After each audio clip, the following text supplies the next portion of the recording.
স্বৈরাচারী শেখ হাসিনার সময় নিয়োগ পাওয়া বায়তুল মোকাররম মসজিদের খতিব জনাব রুহুল আমিন গতকাল একটা তুল কালাম ঘটিয়েছেন জাতীয় মসজিদ বায়তুল মোকাররমে। তিনি যা ঘটিয়েছেন এটার মধ্যে খুব গুরুত্বপূর্ণ একটা বিপদের ইশারা আছে। আমরা দীর্ঘদিন থেকে কথা বলছিলাম এই ধরনের পরিস্থিতি নিয়ে, সেটা ফলতে শুরু করেছে এবং ভবিষ্যতে যে বিপদ হতে পারে সেই ব্যাপারে সরকারকে খুব সতর্ক থাকতে হবে। জনাব রুহুল আমিন পালিয়েছিলেন বলে আমরা আলোচনা করছিলাম, পালিয়েছিলেন বলা যায়, কারণ হচ্ছে ৫ আগস্টের পর থেকে তাকে আর এই মসজিদে পাওয়া যায়নি।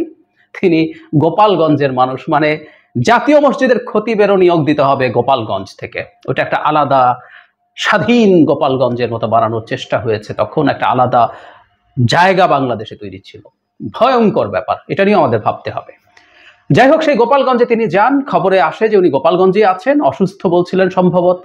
এই অসুস্থতা কেন হয়েছে সেটাও আমরা বুঝতে পারি, কিন্তু তাকে শোকজ করা হয়েছিল 29 আগস্ট এবং সেই শোকজের জবাব 7 দিনের মধ্যে দেওয়ার কথা ছিল। 5 সেপ্টেম্বরের মধ্যে তার দিক থেকে কোনো জবাবও পাওয়া যায়নি। তার মানে ধরে নিতে হবে আপনি পলাতক আছেন, কোনো জবাব নেই, কিছু নেই।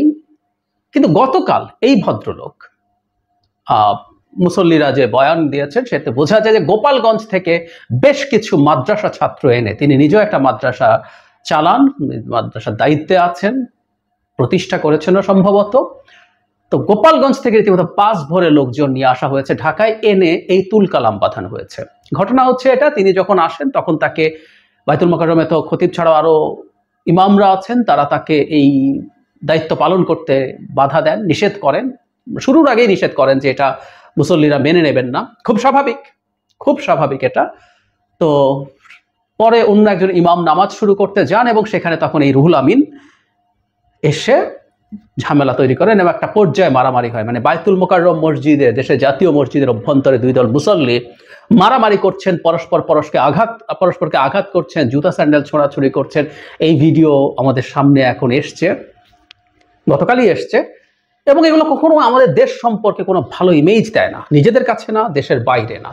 এই ঘটনা তো সত্য। সো এই পরিস্থিতি তৈরি হয়েছিল। একটা জিনিস যোগ করে রাখা দরকার, এই জনাব রুহুল আমিন 2018 সালের নির্বাচনে যেটা রাতে সিল মারা হয়েছিল, সেটা কিন্তু আওয়ামী লীগের হয়ে নমিনেশন চেয়েছিলেন। সুতরাং উনি কতটা আওয়ামী লীগের খাস লোক বুঝতে পারি। এই ভদ্রলোক পালিয়েছিলেন গোপালগঞ্জে, কারণ গোপালগঞ্জ এখনো নানা অর্থে আওয়ামী লীগের দখলে আছে। এটা বাংলাদেশের অংশের মতো না, এটা আওয়ামী লীগ একটা স্বাধীন গোপালগঞ্জের মতো আছে। আমাদের মনে থাকার কথা, কিছুদিন আগে পোস্টার ছেঁড়ার অভিযোগ করে বিএনপির একজন নেতাকে পিটিয়ে মেরে ফেলা হয়েছে। আমি আবারও বলছি, এই গোপালগঞ্জকে আওয়ামী বর্বর সন্ত্রাসীদের দখলমুক্ত সরকারকে করতে হবে অ্যাজ আর্লি অ্যাজ পসিবল, না হয় কিন্তু নতুন জটিলতা তৈরি হবে। যাই হোক, উনি গোপালগঞ্জে ছিলেন, উনি 6 তারিখ পর্যন্ত। তারপর হঠাৎ কি হলো, যে কারণে আমি আশঙ্কার কথা বলছি, ওনার হঠাৎ কি মনে হলো যে উনি ঢাকায় যেতে পারেন এবং গোলমাল পাকাতে পারেন। দুটো পয়েন্ট। একটা হচ্ছে, আমরা দীর্ঘদিন থেকে বলছি বিভিন্ন গুরুত্বপূর্ণ পজিশনে আওয়ামী লীগের বিভিন্ন ফর্মের যে বেনিফিশিয়ারি আছে তাদেরকে যদি না সরানো হয়, নানা ক্ষেত্রে স্যাবোটাজ তৈরি হতে পারে। আনসারদের ক্ষেত্রে যিনি মহাপরিচালক ছিলেন আওয়ামী লীগের লোক, আওয়ামী লীগের ইভেন মন্ত্রীর ভাই ছিলেন, উনি চলে গেছেন, কিন্তু থাকাকালীন ওনাকে সরানোর আগ পর্যন্ত দীর্ঘদিন তিনি আনসারের সাথে ইন্টারাক্ট করেছেন, আনসারের প্রধান ছিলেন। তারপরে আনসারদের তথাকথিত বিদ্রোহ আমরা দেখেছি। তো একইভাবে সচিবালয়, আমরা বহুদিন থেকে কথা বলছি এইটা। আমরা পুলিশের ক্ষেত্রে কিছু ব্যবস্থা নিতে দেখেছি, কিছু কিছু ব্যবস্থা হয়তো নেওয়া হয়েছে, কিন্তু প্রশাসনে একেবারেই না। সচিবরা, অতিরিক্ত সচিবরা মোটা দাগে প্রায় সবাই আছেন। এমনকি আমরা সম্প্রতি ডিসি নিয়োগের ক্ষেত্রে দেখছি, প্রথম যে তালিকা হয়েছিল যেটি প্রচুর তুলকালাম হয়েছে, সেই তালিকার মধ্যে প্রায় সবাই আওয়ামী লীগের বিভিন্ন সময়ের বেনিফিশিয়ারি লোকজন। সুতরাং এই ঘটনাটা ঘটছে এবং এই লোকগুলো থাকার ফল কি হয়, বায়তুল মোকাররমের এই ঘটনাটা আমাদেরকে ক্লিয়ারলি মনে করিয়ে দেয় বিরাট বিপদের আলামত। আমরা কখনো না কখনো, কোনো না কোনো ভাবে, কোনো না কোনো জায়গা থেকে এই ধরনের ডিস্টারবেন্স তৈরি দেখতেই থাকবো বলে আমি মনে করি, যদি আমরা আওয়ামী লীগের ওই লোকগুলোকে চিহ্নিত না করি এবং তাদেরকে বের না করে দিই। অনেকে আলোচনা করছেন মন্ত্রী পরিষদ সচিব এখনো কেন পদে আছেন। প্রশাসনের সবচেয়ে গুরুত্বপূর্ণ যে পদ, সবচেয়ে প্রিভিলেজড যে পদ, সেই পদে শেখ হাসিনার পা না চেটে কেউ আসতে পেরেছে বলে তো আমরা মনে করি না, কিন্তু তিনি আছেন। খুবই ইন্টারেস্টিং, এবং এগুলো সবগুলো বিপদের আলামত। আরেকটা বিপদের আলামত হচ্ছে, এই রুহুল আমিন সাহেব 6 তারিখ পর্যন্ত, 7 তারিখ পর্যন্ত কোনো জবাব দিলেন না। 18-19 তারিখের দিকে এসে ওনার মনে হতে শুরু করলো ঢাকায় যাওয়া যায় এবং দল বল ভাড়া করে নিয়ে ওখানে একটা ঝামেলা পাকানো যায়, একটা ঘোট পাকানো যায়, একটা বিপদ তৈরি করা যায়, একটা মারামারি লাগিয়ে দেয়া যায়। এটা কেন তার মনে হলো ওই তারিখে এসে? খুব গুরুত্বপূর্ণ প্রশ্ন। আমাদের তার মানে এটা মনে রাখতে হবে, সরকারের কোনো না কোনো ফর্মের আচরণে তার অন্তর্গত কোনো দুর্বলতা আছে বলে মনে করছে আওয়ামী লীগের লোকজন। আবারও বলি, বহুবার বলেছে, আওয়ামী লীগ না, এই ষড়যন্ত্রে খুব সিরিয়াসলি ভারতও আছে। ভারত অ্যাপারেন্টলি, ভারতের পররাষ্ট্রমন্ত্রী বাংলাদেশের সাথে এক ধরনের এনগেজমেন্টের কথা বলছেন, কিন্তু দীর্ঘমেয়াদে ভারত তার যে ইগো হার্ট হয়েছে এখানে পরাজিত হয়ে, সেটা সে কোনো না কোনো সুযোগ নিতেই চাইবে। ফলে তাদের কি কোনো কারণে মনে হচ্ছে যে এখন প্রত্যাঘাত করার সময় এসছে? না হয় উনি হঠাৎ করে কেন এসে হাজির হন? কেন তার এত বড় সাহস হয়? এই ভদ্রলোক গোপালগঞ্জে আছে, জানা গেছে, পত্রপত্রিকায় রিপোর্ট এসছে, তখনই তাকে অ্যারেস্ট করা হয় নাই কেন?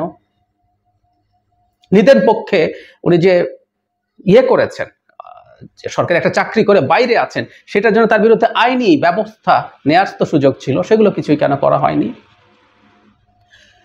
এখনো গতকাল যে ঘটনা ঘটলো, আমি কিন্তু এখনো নিউজ দেখিনি যে তিনি এই ঘটনা ঘটানোর জন্য গ্রেফতার হয়েছেন। গতকালের পর আমার চোখে পড়েনি এখন পর্যন্ত।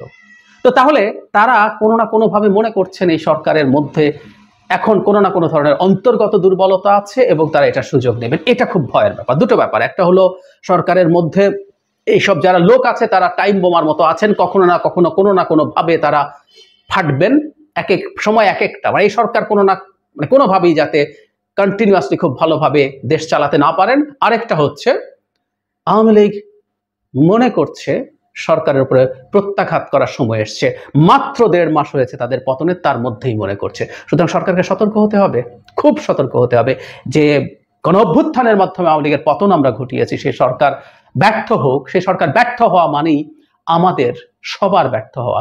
সেই ব্যর্থ হওয়াটা আমরা কোনোভাবেই মেনে নিতে পারি না এবং আমরা সরকারকে এ কারণেই সবসময় চাপে রাখবো, তারা যাতে কোনোভাবে আমাদের এই সব মানুষের ভয়ঙ্কর আত্মত্যাগের বিনিময়ে অর্জিত যে গণতান্ত্রিক পুনরুদ্ধারের লড়াই, সেটা যাতে নষ্ট তারা করতে না ফেলেন।